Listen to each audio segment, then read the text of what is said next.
Merci d'être avec nous sur BFM Lyon. Nous sommes jeudi, jour de votre magazine Gastronomie sur notre chaîne Dans votre assiette, en partenariat avec le Petit Paumé. Et c'est Mathilde du Petit Paumé qui m'accompagne aujourd'hui. Bonjour Mathilde. Bonjour. On va notamment parler de l'événement de ce week-end, d'ailleurs le Salon du Chocolat. Et parmi les participants, l'incontournable Maison Pralu. Hugo Pralu est notre invité. Bonjour. Bonjour. Merci d'être avec nous. Le Salon du Chocolat, on va en reparler d'ailleurs dès maintenant dans les infos food de Mathilde. Mais d'abord, donc Mathilde, on va démarrer avec les 50 ans d'un lieu emblématique, les Halles Paul Bocuse. On en a d'ailleurs pas mal parlé cette semaine sur BFM Lyon. Exactement, les célébrissimes Halles Paul Bocuse fêtent déjà leur 50e anniversaire. Pour marquer le coup, ce sont 2 semaines d'animation qui ont commencé mardi dernier, qui auront lieu tout le mois de novembre. Au programme, vous retrouverez une exposition photo qui met en valeur l'histoire du site, des visites guidées gratuites sur le thème de la gastronomie ou encore une visite du marché couvert pour en apprendre plus sur son histoire. Des réductions, nouveaux produits et autres surprises seront également accessibles dans les boutiques des Halles. On vous donne rendez-vous jusqu'au 20 novembre pour en savoir plus sur cet anniversaire. Alors on parle aussi cette semaine de cette ouverture de restaurant dans le Vieux-Lyon, nouvel établissement qui s'appelle Basta. Exactement, ce nouveau restaurant aux allures de bouchon modernisé a officialisé son ouverture il y a peu. Cet établissement aux aires d'auberge propose une carte de plats à base de produits frais et où tout est fait le jour même et sur place. Au menu, des plats avec des produits locaux et majoritairement lyonnais, tels qu'un croque-monsieur aux légumes de saison, du saucisson au vin ou encore des jus de la Drôme. Bref, il y en a à peu près pour tous les goûts. Les prix sont tout à fait raisonnables au vu de la qualité et on vous conseille fortement de goûter les pâtisseries qui sont faites sur place par la chef pâtissière. Vraiment, Basta, un énorme coup de cœur du Vieux-Lyon pour nous. Et puis enfin, on en a parlé, un rendez-vous qu'on ne doit pas rater ce week-end, le rendez-vous des gourmands comme moi, le Salon du Chocolat. Exactement, c'est le rendez-vous à ne pas manquer pour les passionnés du cacao et des douceurs. Ce salon réunit exceptionnellement pendant 3 jours les meilleurs chocolatiers de la région et de France. Des animations exclusives y seront proposées, telles que des démonstrations de recettes par des plus grands chefs, des expositions et ateliers pâtisserie, et même un défilé de robes en chocolat. Pour le prix de la place, vous pouvez compter entre 11,20 € et 13,20 € pour la journée en plein tarif pour adultes, mais évidemment des tarifs réduits et des passes sont disponibles à la vente. On vous donne donc rendez-vous du 11 au 13 novembre au centre des congrès de Lyon pour profiter de cet événement. Eh ben merci beaucoup Mathilde, le Salon du Chocolat, on en reparle tout de suite avec notre invité. Notre invité c'est Hugo Pralu, pâtissier, chocolatier, la Maison Pralu qui est basée à Rouen, qui est incontournable à Lyon avec des boutiques en Presqu'île et dans le Vieux-Lyon notamment. Hugo Pralu, vous participez donc dès demain à la 10e édition du Salon du Chocolat. Cet événement c'est un incontournable pour vous? Alors, c'est la 10e édition cette année du Salon du Chocolat et depuis la première édition, on y participe et aussi à la première édition des éditions de Paris. Donc, c'est vraiment un événement incontournable pour déjà rencontrer les clients en direct parce qu'on n'a pas forcément l'occasion dans nos labos d'être au contact client. Donc, c'est toujours intéressant de faire découvrir nos produits en direct et nos nouveautés.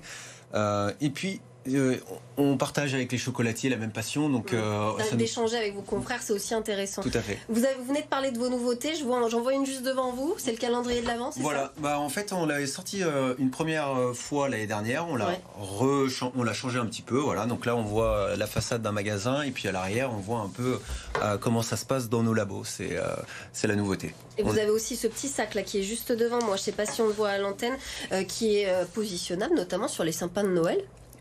Alors, il sera peut-être un peu lourd pour les sapins de Noël. Il est trop lourd. Ouais, il va être trop lourd. Faut peut-être manger le contenu à l'intérieur avant pour positionner.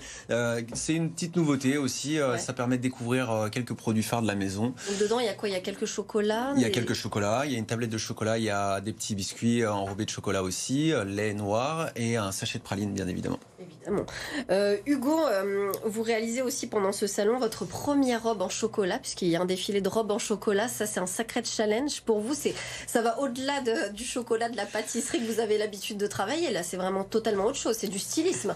Alors, le côté stylisme, en fait, c'est un partenariat avec un designer qui s'appelle Stéphane Pagan, qui est très doué, qui est un designer lyonnais, mais qui est basé à Paris, qui lui s'occupe de tout ce qui est couture.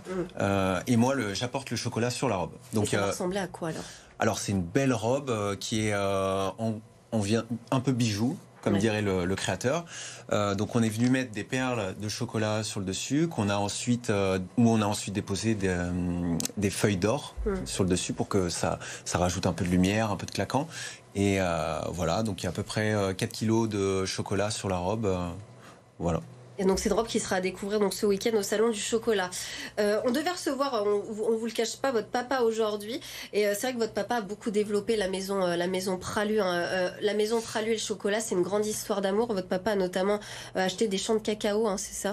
Alors mon père a sa propre plantation de cacao à Madagascar. En effet, c'est une toute petite plantation. On fait une petite production, mais voilà, ça lui tenait vraiment à cœur de pouvoir faire son propre cacao de A à Z. On appelle ça le tree to bar, de l'arbre jusqu'à la tablette.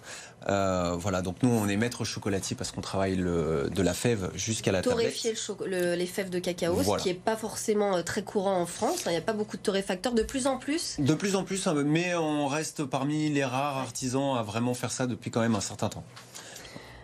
Hugo, autre question, je vais retrouver mes fiches, voilà, ça y est, d'aller chercher justement les meilleurs produits comme ça, de les envoyer, d'aller les chercher à la source et de les travailler vous-même, ça c'est vraiment une chance, une richesse, vous avez c'est vraiment des recettes chaque fois différentes.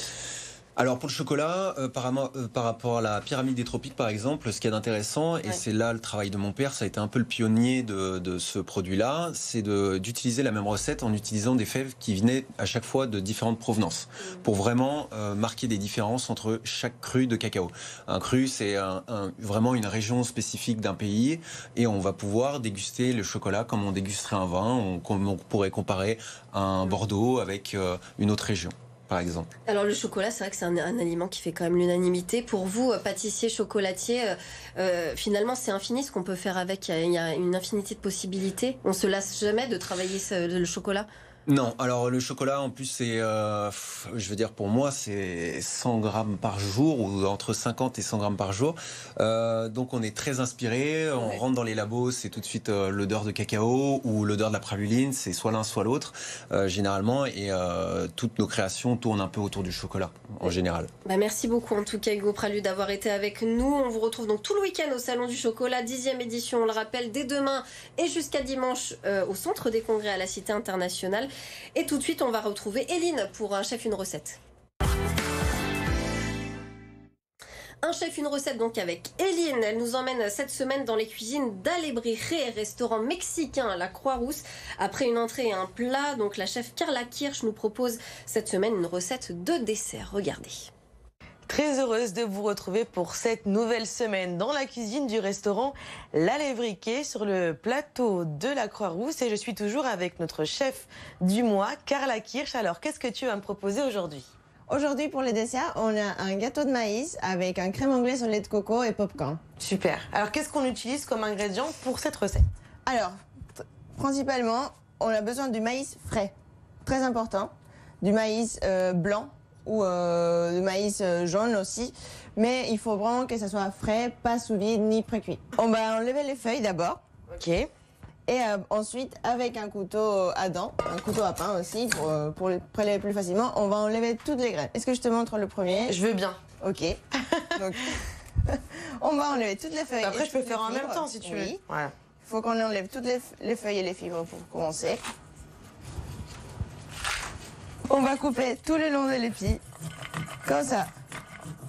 Ok? Ok. Allez, donc je tiens là. Oui. Voilà. C'est bien, ça les sent pas. Faut vraiment scier comme si c'était en train de couper une baguette. C'est vraiment pas droit par rapport à toi. Hein. C'est pas grave. C'est quoi la prochaine étape du coup? On va tout mettre dans les bols de mixeur et on va mixer avec un petit peu de lait. Là, c'est parfait.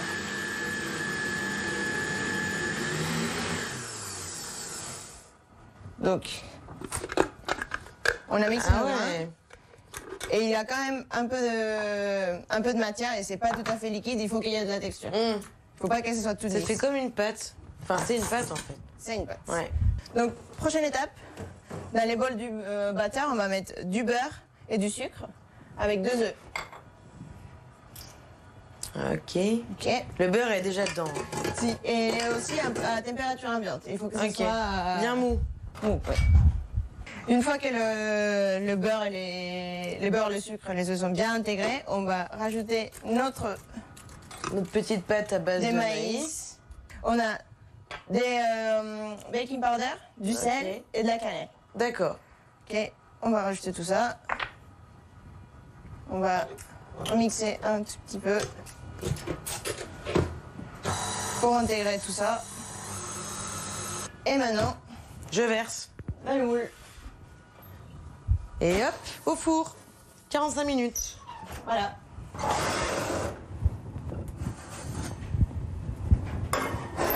Donc, hop, notre petite part. On rajoute la crème anglaise. Hop.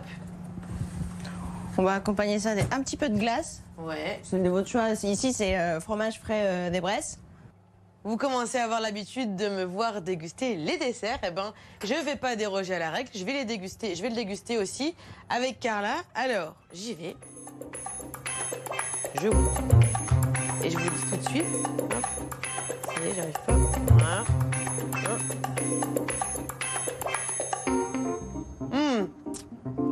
Moi, c'est vraiment bon. Ben, ça a l'air bon en tout cas, merci beaucoup Éline. Ça vous inspire ce genre de recette, Hugo Pralu, avec des goûts d'ailleurs un petit peu? Eh ben oui, moi Au maïs? Bah pourquoi pas. C'est sucré, ça peut être assez intéressant à travailler, oui. Peut-être bientôt en boutique alors chez Peut-être, on doit faire des essais. Hein.